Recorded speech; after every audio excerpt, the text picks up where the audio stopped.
plus on est dans l'obscurité, plus on a du mal à avoir de l'espoir, à avoir du courage, à s'engager, à s'en sortir. Et pour que ce projet fonctionne, on doit être une chaîne en fait. Et quand il y en a un qui regarde vers le haut, il y en a un qui monte un peu la tête, puis il y en a un deuxième. On dit mitzvah goret mitzvah. Une bonne action, elle engendre une bonne action. C'est notre rôle à nous, c'est d'amener une certaine lumière, qui va amener une lumière, qui va amener une lumière, et à la fin, on va trouver une solution.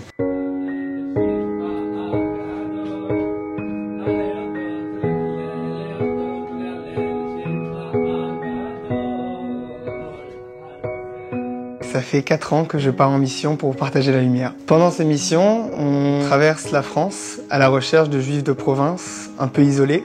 Qui est-ce qui s'occupe de la communauté dans les endroits où il n'y a pas de communauté? Qui est-ce qui s'occupe des gens qui sont rattachés à aucune synagogue, aucun centre communautaire, isolé en province? Quand on a démarré la première fois, il y a de ça 5 ans, et les gens juste à voir deux petits jeunes qui arrivent pour parler avec eux, pour les écouter, ils se mettaient à pleurer. Ça durait 2-3 heures parce que on a en face de nous souvent des gens, ça fait 20 ans, 30 ans, 40 ans qu'ils n'ont pas osé dire qu'ils étaient juifs à l'extérieur.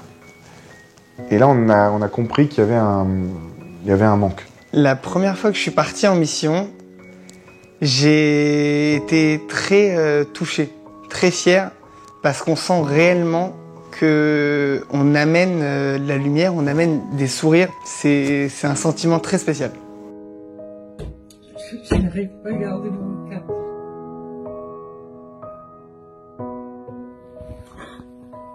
À part le côté religieux, il y a surtout ce côté social. Récemment, j'étais en Lorraine et un monsieur, déporté de la Shoah, m'a regardé et m'a dit « Je mettrai pas les téphilines ». J'ai dit « Mais il n'y a pas de souci, c'est pas grave. Tant qu'on prend un café, on passe un petit peu de temps avec vous. » De parler à quelqu'un, parce que c'est des personnes souvent âgées, souvent isolées, qui, à part la télévision, ils n'ont rien d'autre. Certaines personnes, dans leur semaine, la seule personne qu'ils vont rencontrer, c'est le facteur. Pour ces gens-là, par exemple, on a mis en place un projet avec des bénévoles attitrés qui vont leur passer un coup de téléphone une fois par semaine. Comment ça va? Quelles sont les nouvelles? Etc. On va avoir des gens qui n'ont pas à manger, factuellement. Pour ces gens-là, on a mis en place un projet pour leur apporter à manger une fois par semaine. On appelle ça les repas de Shabbat. En fait, c'est pour les nourrir. Lors d'une de mes missions en Bretagne, on avait été marqué par une famille.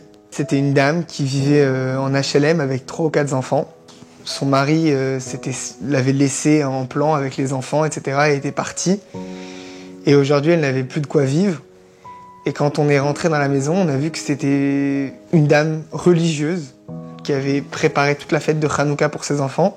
Quand on a vu le sourire sur ses enfants qui ont vu 3 rabbins rentrer à la maison, chanter avec eux, danser, ça m'a vraiment marqué parce que c'était une rencontre très très émouvante.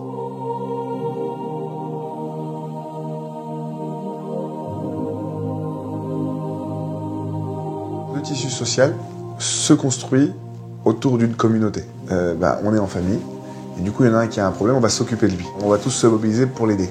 Mais là où il n'y a pas de communauté, il n'y a pas de social. Le but de notre mission, c'est de recréer du lien, et je pense que c'est vraiment ça quand on dit que le mot religion, il vient du mot relier.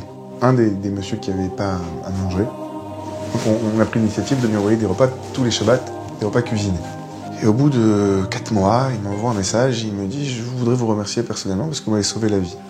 J'ai un cancer. » Et le médecin, il m'a dit « Pour que vous surviviez, il faut vous opérer, mais vous êtes beaucoup trop maigre. Il faut prendre 20 kilos, monsieur. » Et il dit « Mais le problème, c'est que j'avais perdu goût à la vie avec toutes ces épreuves.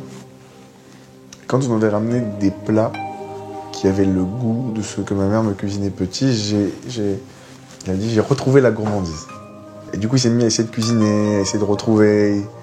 Là, sa cuisine, c'était un laboratoire de souvenirs.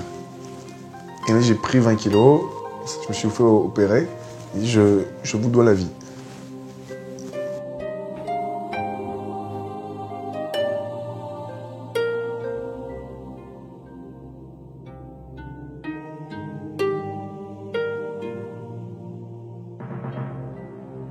À l'avenir, l'objectif, c'est qu'il n'y ait plus de gens seuls. La demande elle est tellement importante, c'était tellement puissante qu'on ne s'est pas arrêté. Voilà, le mot sauver des vies, physiquement, matériellement, on l'a vécu des dizaines de fois. Et on se rend compte que plus on va construire dans ce sens-là, et plus l'impact qu'on va avoir, il va être fort, il va être puissant. Partager la lumière, c'est aussi partager un sourire, partager un bonjour, aider son prochain. C'est une association qui se base sur le commandement le plus important qui est dans notre Torah. C'est « tu aimeras ton prochain comme toi-même ». Le point de départ de ce que c'est être un être humain, c'est être un être qui n'accepte pas la souffrance de l'autre. Notre combat au quotidien, c'est vraiment de laisser personne sur le bord de la route, d'oublier personne et de pouvoir vivre avec au moins ce sentiment qu'on avait tout ce qu'on pouvait pour ces gens-là que tout le monde avait oublié.